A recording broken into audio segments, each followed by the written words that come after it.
ये जगह छोड़कर कहीं दूर चले जाएंगे। रायोसुके और मिची कार में होते हैं, पर कार में गैस न होने के कारण कार चालू नहीं होती और इसीलिए रायोसुके फिर से फैक्ट्री के अंदर जाता है क्योंकि उसने वहां पर गैस का कंटेनर देखा था। रायोसुके एक कंटेनर में गैस भरता है और उसे वहां एक रेड टेप से सील्ड डोर दिखती है। अब हालांकि मिची ने रायोसुके को रेड टेप से सील्ड डोर्स को अवॉइड करने के लिए पहले वार्न किया था, पर रायोसुके उस दरवाजे की तरफ आकर्षित हो जाता है। रायोसुके उस डोर को खोलकर उसके अंदर जाता है और उसे वहां एक घोस्ट दिखता है। पहले तो रायोसुके खुद से कहता है कि this ghost is not real, पर जब वो इस घोस्ट को छूने की कोशिश करता है तो सरप्राइजिंगली वो इस घोस्ट को छू पाता है, जिससे रायोसुके को बहुत डर लगता है। ये घोस्ट रायोसुके को कहता है कि डेथ वॉज इटर्नल लोनलीनेस और रायोसुके डर से शॉक में चला जाता है। मिची रायोसुके को ढूंढते हुए फैक्ट्री के अंदर पहुंचती है और वो रायोसुके को उसी जगह पे पाती है जहां हारू की लाश थी, पर अब वहां लाश के बदले सिर्फ एक ब्लैक स्टेन था। मिची रायोसुके को वहां से निकलने में मदद करती है, पर उस घोस्ट को देखने के बाद रायोसुके अजीब बिहेव करने लगा था, मानो जैसे उसमें जीने की कोई खास इच्छा नहीं रही। एनीवेज, रायोसुके और मिची ड्राइव करके एक डॉकयार्ड के पास पहुंचते हैं और रास्ते में उन्हें जलती हुई गाड़ियां, बिल्डिंग्स इत्यादि दिखते हैं और ऐसा लगता है कि उनके शहर में अब कोई बचा ही नहीं है। हम व्यूअर्स को कुछ न्यूज़ क्लिप्स दिखाई जाती है जिनमें यह बताया जा रहा था कि चारों तरफ लोग गायब हो रहे हैं।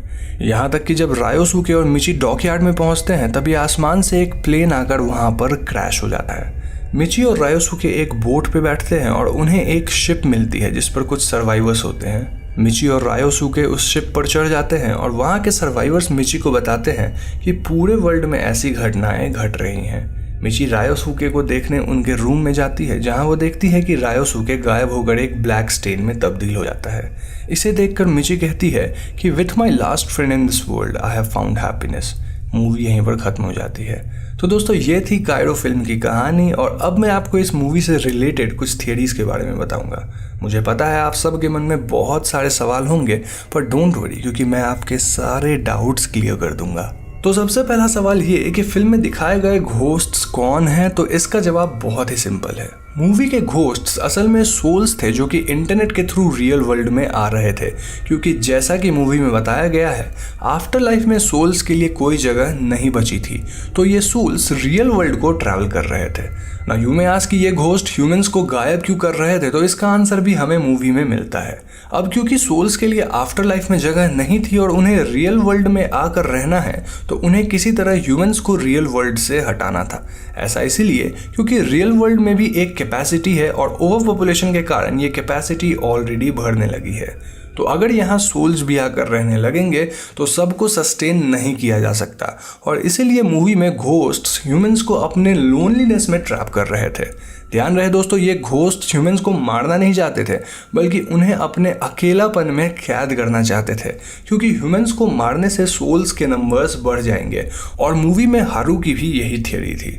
जिन लोगों ने इन घोस्ट्स को देखा था उन्होंने रेड टेप वाले दरवाजे के पीछे घोस्ट्स को सील कर दिया था ताकि कोई और इन घोस्ट्स को ना देख सके, और ऐसे रूम को मूवी में द फॉरबिडन रूम कहा गया है। अब आप यहाँ पूछ सकते हैं कि रेड टेप आखिर क्या दर्शाता है, तो मैं आपको बता दूं कि एक बढ़िया हॉरर फिल्म में घोस्टली इनकाउंटर्स को हमेशा एक क्रिप्टिक विजुअल से रिप्रेजेंट किया जाता है, जैसे कि the haunting of hill house में रेड डोर, एक्स इन क्योर इत्यादि। ठीक उसी तरह कायरो मूवी में घोस्ट्स के प्रेजेंस को इन रेड टेप्स की मदद से डिपिक्ट किया गया है। The message was quite clear कि अगर किसी जगह पे रेड टेपिंग की गई है तो वहाँ एक घोस्ट ज़रूर है। इसके अलावा ये घोस्ट्स अपने विक्टिम को पहले लोनली फील करवाते हैं और बाद में वो खुद उनके फ्रेंड के रूप में आते हैं। यही वजह है कि हारू मरने से पहले आई एम नॉट अलोन कहती है और मूवी के एंड में मिची कहती है alone with my last friend in this world I have found happiness. Cairo movie Japan के हिकिकोमोरी फेनोमेनन को दर्शाती है, जहां विक्टिम्स खुद को रियल सोशल लाइफ से दूर रखने के लिए इंटरनेट वगैरह का सहारा लेते हैं और इसके परिणाम अनुसार उनमें विड्रॉल सिम्टम्स देखने को मिलते हैं। अगर फिल्म को इस नज़रिए से देखा जाए तो कायरो ह्यूमन सोसाइटी को सिंबलाइज करता है, जो कि टेक्नोलॉजी से इतना ऑब्सेस्ड है कि वो सोशली आइसोलेट हो जाता है। आजकल हम सब इंटरनेट पर इतना डिपेंडेंट हो गए हैं कि हम एक्चुअल सोशल रिलेशनशिप्स मेंटेन नहीं कर पाते, जिससे हम आइसोलेट हो रहे हैं। मूवी में इसी आइसोलेशन का इस्तेमाल हुआ है to show it's dangerous side through a horror film. Social isolation की वजह से लोगों में डिप्रेशन जैसी हेल्थ प्रॉब्लम डेवलप करते हैं, जिससे काफ़ी लोग गिव अप करके सुसाइड का रास्ता ले लेते हैं। कायरो में लोग घोस्ट को देखने के बाद लाइफ से गिव अप कर लेते हैं, जिससे आइदर वो सुसाइड कर लेते हैं या फिर अपने अकेलापन में कैद हो जाते हैं। इस थ्योरी का एक बेहतरीन एग्जाम्पल हमें मूवी में देखने को मिलता है, जिसमें वो सफ़ेद ब्लॉब्स कंप्यूटर स्क्रीन में फ्लोट करते रहते हैं, पर वो किसी दूसरे सफ़ेद ब्लॉब से कनेक्ट नहीं हो पाते। उसी तरह ह्यूमंस इंटरनेट में भले ही रिलेशनशिप स्टैब्लिश करने की कोशिश करते हैं, पर ये रियल रिलेशनशिप्स नहीं बन पाते, जिससे लोग डिप्रेस्ड और अकेला महसूस करने लगते हैं। अब आपके मन में ये सवाल आ सकता है कि कायरो को कॉस्मिक हॉरर क्यों कहा गया है?